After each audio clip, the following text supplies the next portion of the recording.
Hello, welcome to Virtus Talks, podcast di mana kamu bisa eksplor dunia IT dari tren sampai isu terkini. So, enjoy the podcast and let's talk! Hello, welcome back to Virtus Talk. Dan saya Jeffrey akan membawakan podcast kali ini. Nah, untuk podcast kali ini adalah podcast yang sangat spesial. Kenapa? Karena kita kedatangan dari partner kita dari PT Master System Infotama. Nah, karena ini juga spesial, kenapa? Karena kita juga akan bersama narasumber. Nah, narasumbernya biasa satu. Kita narasumbernya ada 3 narasumber untuk podcast kali ini. Ada teman-teman dari Dell Technologies, Red Hat, dan juga teman-teman dari Palo Alto. Nah, untuk topik yang akan kita bahas, nah mungkin teman-teman Vitizen udah sering lah mendengar istilah modern apps. Nah, tapi kita akan melihat bagaimana sih modern apps itu kita mau develop modern apps seperti apa, dan juga bagaimana kita kalau mengamankan modern apps akan seperti apa. Lalu, relate-nya juga dengan tren yang sekarang lagi berkembang, yaitu tentang AI. Bagaimana sih mengkolaborasikan modern apps dengan AI? Apakah AI ada dalam modern apps, atau bagaimana modern apps itu bisa membantu AI yang makin berkembang? Nah, kita akan bahas lebih detail dari sudut pandang infrastruktur, security, dan juga platformnya. Nah, tanpa berlama lagi, mari kita kenalan dengan narasumbernya. Halo. Halo. Oke. Nah, kita mau kenalan satu-satu deh. Mungkin dari yang sebelah kanan saya mungkin bisa memperkenalkan diri. Halo, nama saya Fajar Pras. Saat ini Technical Consultant dari Palo Alto Networks Team, kebetulan di Virtus Teknologi Indonesia. Halo, perkenalkan nama saya Ahmad Zaki Al-Safi, biasa dipanggil Zaki. Saat ini saya adalah Pre-Sales Engineer Red Hat di Master System Infotama. Oke. Halo teman-teman, saya Haidar Alvin, Technical Consultant Dell Technologies di Virtus. Oke, thank you nih Mas. Panggilnya enaknya apa? Mas Pras saja. Mas Pras, Mas Jaki, dan Mas Haidar. Ya, kita cowok-cowok gini ya, bukan boyband kita ya. Kita kayak boyband nih ngumpul-ngumpul, tapi ngomongin IT ya. Betul. Boleh nih kita ngomong di boyband IT. Udah. Oke, back to topic. Nah, thank you ya sebelumnya untuk waktunya, kesempatannya untuk kita teman-teman bisa datang ke Virtus Talk. Jadi ini podcastnya kita. Nah, kita mau bahas kan temanya kita udah bahas itu tentang modern apps. Nah, tadi kita kan saya udah sempat briefing bahwa dari masing-masing teman-teman kan pasti mendalami solusi-solusi yang kita lagi coba kolaborasiin. Nah, tapi sebelum masuk ke sana tuh sebenarnya lagi kepikiran gini. Sebenarnya dari masing-masing yang di-handle gitu, mungkin bisa ceritakan untuk journey ke modern apps gitu. Dan sekarang kan relate ada ngomongnya AI gitu kan. Itu pasti udah semua orang loh, dari yang ngerti IT sama enggak, AI, pokoknya kan keren ya. Nah, itu journey-nya gimana sih di masing-masing produk tuh? Sehingga dari masing-masing solusi brand itu, sehingga kita juga dapat knowledge, oh sebenarnya juga ini inline nih modern apps akan didukung oleh mungkin teknologi atau teknologi apa. Mungkin satu-satu ya, dari Boleh. Mas Hai dulu, coba. Oke, menarik ya kalau kita ngomongin modern apps pasti itu berkaitan dengan wadahnya. Nah, Dell Technologies ini adalah platform utama sebagai wadah untuk aplikasi, security, dan lain-lain lah. Kita naungan utamanya itu adalah infrastruktur. Nah, Dell di sini datang sebagai platform yang mendukung solusi AI, modern apps, nah kayak gitu. Jadi kita menjembatani antara kebutuhan-kebutuhan di atasnya, kita menyediakan platform seperti server, storage, network, atau bahkan data protection.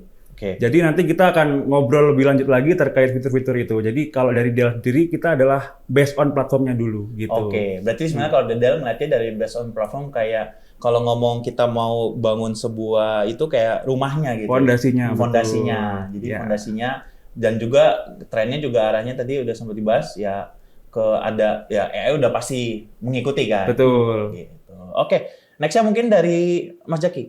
Di Red Hat gimana sih? Kalau dari Red Hat, kalau kita lihat dinamika perubahan teknologi kan pasti semua teknologi nggak lepas dari AI kan ya. Betul. Nah, termasuk teknologi DevOps. Ya. Nah, kalau Red Hat kan sudah umum sebagai solusi DevOps kan ya. Baik secara OS, kontainer platform, dan lain sebagainya. Termasuk otomasi. Nah, itu semua teknologi itu sekarang journey-nya, roadmap-nya sudah mengakomodir yang namanya AI. Ya. Jadi ada teknologi AI yang membantu dalam implementasi solusi-solusi portofolio Red Hat ini. Ya. Misalnya kalau di Red Hat ada Red Hat Lightspeed, di Ansible juga ada Lightspeed, OpenShift juga ada OpenShift AI, OpenShift Lightspeed. Nah itu bermanfaat untuk customer juga, untuk end user juga, untuk enterprise juga dalam mendeliver layanan teknologi ke end consumer-nya gitu, seperti itu sih. Oke, menarik sih. Nah, nanti kita bahas ya lebih detail Mas Jaki ya. Nah, ini yang terakhir Mas Pras. Siap. Ini dari sisi satpamnya gimana? Satpamnya benar. Jadi kalau misalnya dari perkembangannya security, sebenarnya dynamically kurang lebih sama kayak teman-teman yang lainnya. Dari Dell, dari Red Hat, security Palo Alto pun ngomongin hal yang sama, AI. Nah, kontekstual AI yang ada di security perspektif, ngomongin soal AI, biasanya memang pembungkusnya adalah sekarang ini contohnya misalnya kita ngomongin soal ransomware aja. Ransomware sekarang itu udah bisa dibuild sama AI. Nah, sekarang gimana caranya kita memproteksi salah satu yang mungkin beberapa hal lainnya ya, salah satunya adalah ransomware, itu gimana cara kita bisa memproteksi hal tersebut.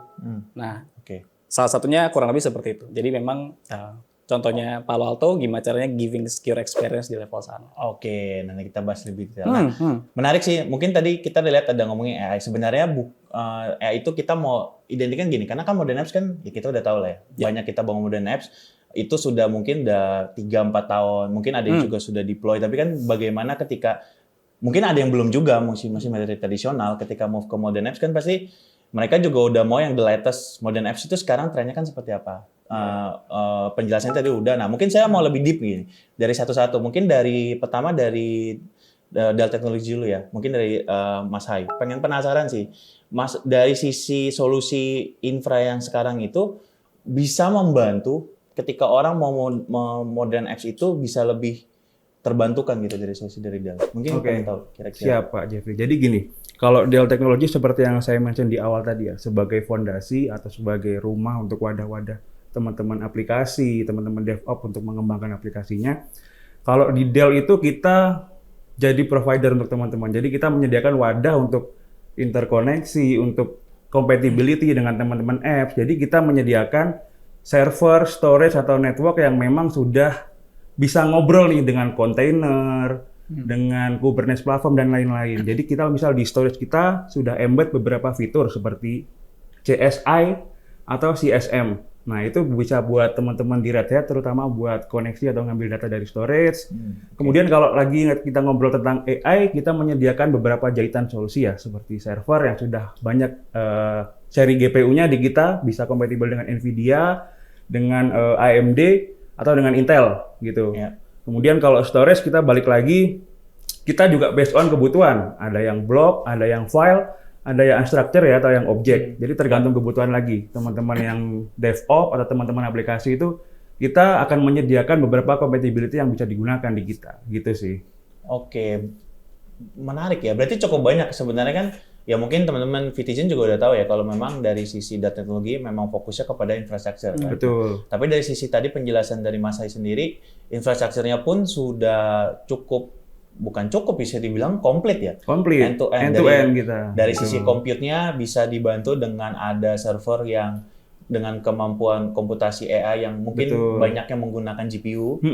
Lalu dari storage dengan misalkan kebutuhan datanya mau disimpan based on apa tipe datanya juga itu menyesuaikan. Lalu kalau nggak salah Dell juga ada dari sisi bagaimana membackup-nya ya kira-kira. Betul, itu yang paling penting. Jadi kita kalau ngomongin isu-isu terkait ransomware tadi yang sempat Mas Pras mention, gimana sih data kita biar aman, biar bisa balik ketika amit-amit keserang. Nah, Dell sendiri itu ada the last line defense ya di kita, data protection. Jadi amit-amit kalau ada data kita yang ke-hack, kecuri, atau hilang, kita bisa recover ke kondisi semula. Oke, gitu. Jadi ada solusi yang juga membantu ketika bangun modern apps ini. Betul. Pasti kan harus dipikirkan juga bagaimana pengamanan, tapi tidak dari sisi depannya, tapi dari sisi ketika datanya kan. Betul. Ya kan itu kan juga salah satu yang sering diserang. Yes. Gitu. Oke, thank you Mas Hai. Nah, menarik sih dari sisi kita udah ngomongin infra atau istilahnya rumahnya lah ngomongnya. Nah, ini menarik, saya pengen tahu mungkin dari sisi, nah karena relate tadi terakhir ngomongin security nanti, dari yang Ini kan belakangnya nih. Siap. Nah, gimana dari sisi Satpamnya lagi. penjaga di depannya, apakah ada lebih pintar gitu? Iya. Dan bagaimana bisa membantu dari sisi ketika orang mau develop modern apps yang lebih advance atau yang mungkin orang mau transisi ketika bangun modern apps gitu. Ya. Mas Pras, gimana? Siap. Jadi kalau misalnya memang konteksnya adalah modern application khususnya di Palo Alto Networks, memang ada salah satu solusi namanya Cortex. Ya. Cortex baseline-nya. As a portfolio, salah satu parameter di Cortex itu ada yang namanya Cortex Cloud atau Cortex XDR. Nah, basically XDR parameter ini nantinya bisa berjalan berdampingan dengan modern apps tadi. Dan nantinya dari si Cortex ini akan melakukan fully protection baseline-nya sebenarnya ya baseline machine learning and AI juga. Makanya pada saat nanti ada dynamically kita bilangnya zero day attack atau semacamnya, itu nanti bisa akan tetap di-prevent sama si Cortex ini. Itu sebenarnya. Oke, berarti basically dari Palo itu Cortex. Jadi dia itu menjaga di mana? Mungkin Iya. saya juga lagi belajar nih. Siap, benar. Jadi basically si Cortex ini nantinya akan ditaruh atau di-install di host level. Which is kita bisa bilangnya ya endpoint atau semacam server, PC dan semacamnya. Bahkan termasuk sama yang kita bilangnya Kubernetes atau ya microservices atau modern application. Nantinya si Cortex itu akan memberikan proteksi di atas layer modern application tersebut. Oke. Seperti itu. Oke, menarik. Jadi dari sisi pengamanannya adalah langsung masuk ke dalam di layer host di modern apps-nya. Benar. Gitu. Jadi dari langsungnya bukan yang penjagaan secara global lagi, berarti masuk ke masing-masing modern apps. Specifically masuk. Oke, dengan yang feature yang tadi dibahas itu bisa melakukan bahkan sampai preventif atau gimana? Ya. Satu sebenarnya poin utamanya kita gimana caranya nge-prevent. Yang kedua sebenarnya kita gain visibility. Jadi problemnya kadang kalau misalnya kita sudah preventif, sebenarnya pertanyaan yang selanjutnya adalah ini sebenarnya attack-nya masuk dari mana? Nah, disitulah Cortex XDR atau Cortex platform ini atau portfolio ini sebenarnya bekerja. Jadi selain kita give the secure experience, kita juga doing gain visibility ke teman-teman administrator kita bilangnya supaya mereka nantinya ke depannya bisa lebih prediktif untuk melakukan let's say prevention atau doing implementation rules di internal mereka atau semacamnya. Jadi lebih terprotected di ke depannya. Oke, menarik sih. Berarti sebenarnya pengamanannya nggak kepaham sih maksudnya. Jadi pengamanannya itu dari level host, tadi ada preventive, bahkan yang menarik itu ada visibility. Jadi kan karena itu sering terjadi tuh. Orang tidak tahu visibility, udah di-prevent tapi tidak tahu nih dari mana. Terus sehingga kalau dia tahu dari mana, mungkin dia akan bisa menutup celahnya kan. Benar. Atau dia bisa menginspeksi apakah yang di attack hanya satu. Suka kayak gitu kan. Iya, benar. Di attack-nya, berarti cuma di sini nih. Yang lain masih ngendep aja gitu. Ngendep aja, benar. Diem aja, benar. Iya kan. Kayak maling rame-rame. Satu ketangkap di kamar mandi nih. Benar. Ternyata masih di kamar tidur. Iya, benar. Itu dia. Oke, thank you Mas Pras. Siap. Menarik sih dari Palo. Nah yang terakhir nih, mungkin dari sisi platform. Ini kan ya banyak yang mungkin kalau teman-teman Vidizen kan ada yang infra, aplikasi gitu. Cuma kan ini lihatnya mungkin dari sisi aplikasi ya, atau gimana. Mungkin bisa jelasin dari bagaimana sih Red Hat itu membantu dari sisi modern apps gitu. Ya, kalau dari Red Hat khususnya OpenShift, karena tadi kan mungkin modern apps itu kan terkait dengan aplikasi yang sudah tidak monolitik. Dan dia udah agile dan scalable gitu ya. Ya biasanya kan standarnya adalah Kubernetes. Dan aplikasinya itu disebut dengan microservice. Nah, aplikasi microservice ini dalam operasionalnya dia bisa integrate baik dengan data layer seperti Dell maupun juga dengan security layer seperti Palo Alto. Dan sangat fleksibel gitu dalam integrasinya. Dan juga bisa dibantu juga dalam pembuatannya. Kalau kita bagi tiga fase ya, ada day 0, day 1 sama day 2. Day 0 itu development, day 1 itu deployment, dan day 2 itu operation. Nah, dalam day 0 pembuatan OpenShift ini membantu dalam pembuatan aplikasi modern apps. Ya, jadi dia membantu dalam misalnya tadi seperti contoh yang saya sebutkan sebelumnya, misalnya dengan OpenShift Lightspeed kita bisa membuat kode program dengan bantuan generatif AI misalnya. Jadi bikin coding gitu langsung dari generatif kita mau troubleshoot terkait misalnya ada masalah di di cluster OpenShift-nya, kita bisa troubleshoot dengan menggunakan OpenShift Lightspeed seperti itu. Nah, itu yang pertama. Yang kedua, sekarang itu kan aplikasi modern apps itu ada dua tipe. Ada yang non AI dan AI gitu. Yang aplikasi yang Gen AI ini di OpenShift juga ada platformnya namanya OpenShift AI. Dengan OpenShift AI itu kita bisa membuat satu life cycle dari pembuatan aplikasi Gen AI itu menjadi lebih terotomasi gitu, atau dikenal dengan namanya MLOps seperti itu. Nah, jadi itu day zero, day one-nya. Nah, sekarang itu OpenShift itu sebagai sebuah platform dia sudah menjadi sebuah unifying platform yang bisa menyatukan antara operasional virtualisasi dan kontainerisasi. Nah, jadi kalau mau transisi dari aplikasi monolitik ke aplikasi modern apps, bisa ditaruh di satu platform saja gitu. Karena kalau misalnya virtualisasinya masih di platform yang berbeda, masih tradisional virtualisasi, sedangkan kontainernya ada di platform OpenShift, platform kontainer platform, itu kan integrasinya agak kompleks. Tapi dengan disatukan dan dimigrasikan ke satu platform, integrasinya lebih mudah. Nah, yang terakhir adalah day 2 operation. Operationnya OpenShift datang sudah dengan included features untuk monitoring dan observability, logging, monitoring dan lain sebagainya. Dengan sudah ada fitur itu, jadi operasionalnya lebih efisien seperti itu sih. Kalau dari OpenShift point of view-nya seperti itu. Thank you Mas Zaki. Penjelasannya itu sangat detail, jadi kebayang gitu. Maksudnya ketika mau mendevelop modern apps gitu, kan orang pertama pasti mikirin dari sisi ini coding. Itu pun sudah dibantu kan, dibantu dengan tadi ada Lightspeed, OpenShift Lightspeed. OpenShift Lightspeed di mana itu bisa ada AI, mungkin segampang, semudah dengan prompting gitu. Saya mau bikin ini, dikeluar code-nya, dibantu troubleshoot. Lalu sampai di sisi day one itu adalah unifying platform antara virtualisasi dan kontainer. OpenShift ada yang OpenShift virtualisasi engine-nya. Lalu dari yang terakhir ketika operation, bagaimana yang penting banget adalah tim operation, tim adminnya gitu kan, miminnya lah. Misalnya miminnya bisa dibantu dengan bisa melihat visibility dari platform tersebut. Betul. Nah, dari tadi kan kita udah serius-serius nih. Nah, biar lebih cair sedikit nih, kita mau main games dulu ya. Boleh. Gamesnya gampang kok, cuman true or false. Nah, pertama nih pertanyaannya, melihat tren saat ini, transisi dari virtualisasi ke modern apps sudah menjadi keharusan. Ayo, 1, 2, 3. True. Oke. Ya, alasannya nanti. Alasannya nanti. Udah pengen langsung ngasih alasannya. Udah panas ya. Oke, pertanyaan kedua. Transisi dari virtualisasi ke modern apps itu akan berjalan mulus tanpa harus memodifikasi aplikasi lama. False. Ya, oke. Ya, kenapa false misalnya mulus ya? Enggak. Oke, nanti enggak. Kok gue jadi yang nggak boleh ada alasan nih.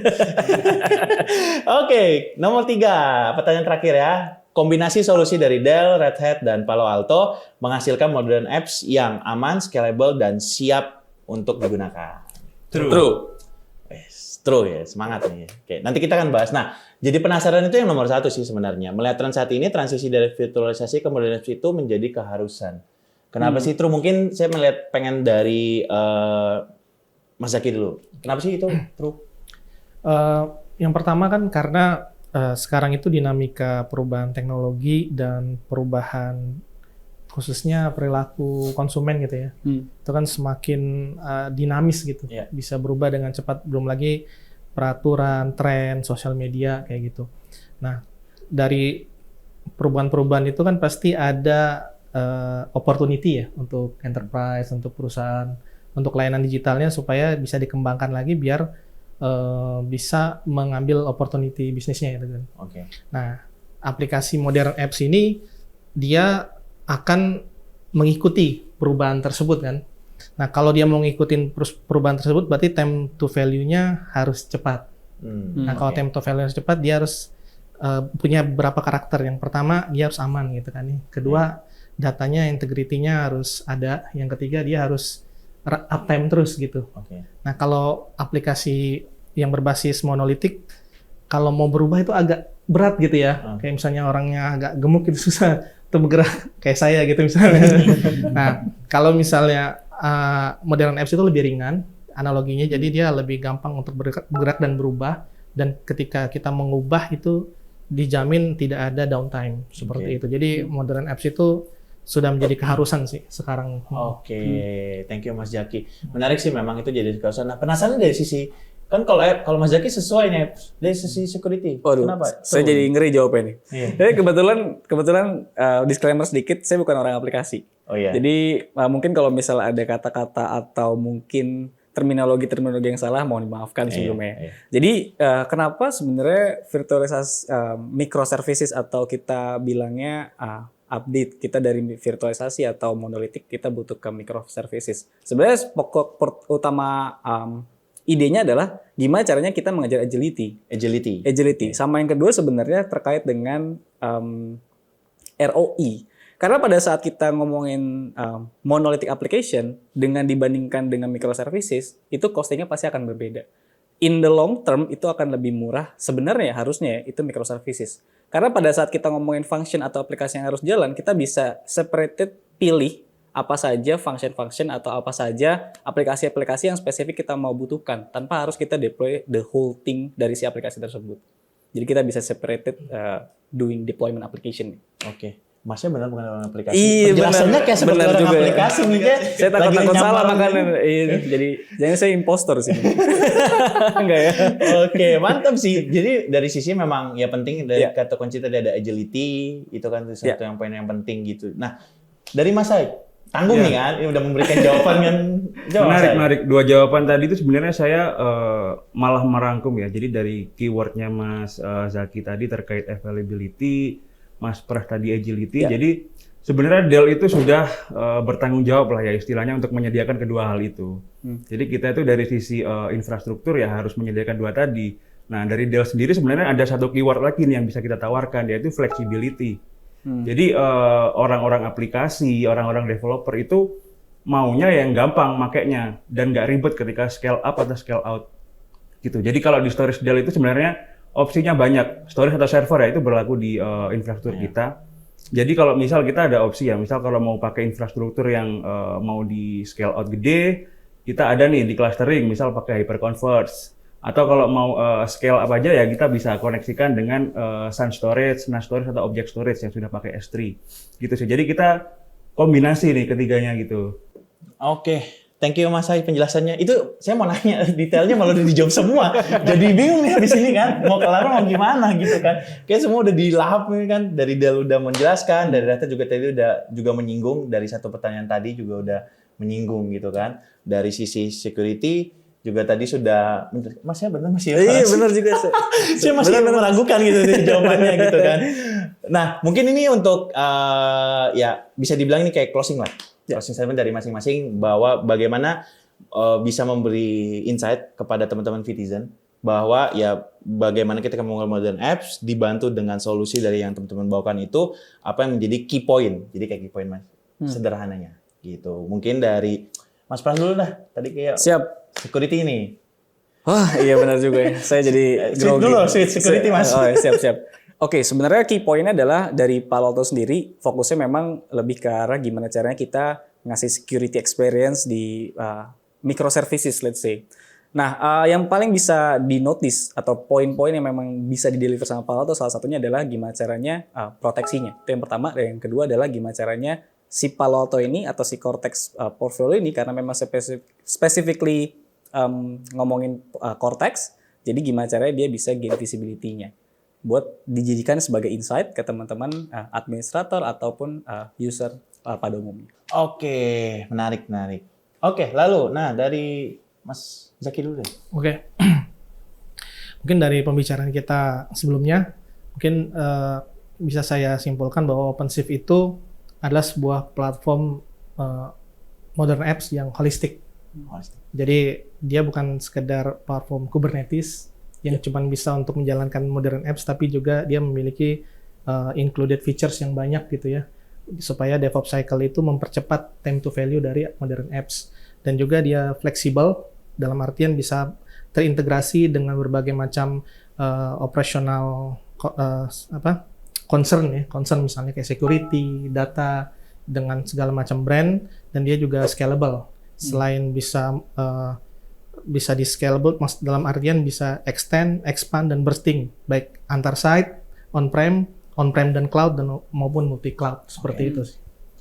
Oke, menarik. Nah, yang terakhir dari Mas Hai nih untuk dari Dell Technologies Iya, gimana? kalau dari Dell sendiri sih key takeaways-nya adalah end-to-end solution sih Pak. Jadi End-to-end kita solution. kalau ngomongin infrastruktur, kita memastikan nih orang-orang aplikasi ini bisa mendevelop dengan aman di aplikasi kita, bisa kompatibel menjalankan aplikasi-aplikasi yang dijalankan, dan yang paling penting adalah kita secure nih aplikasinya.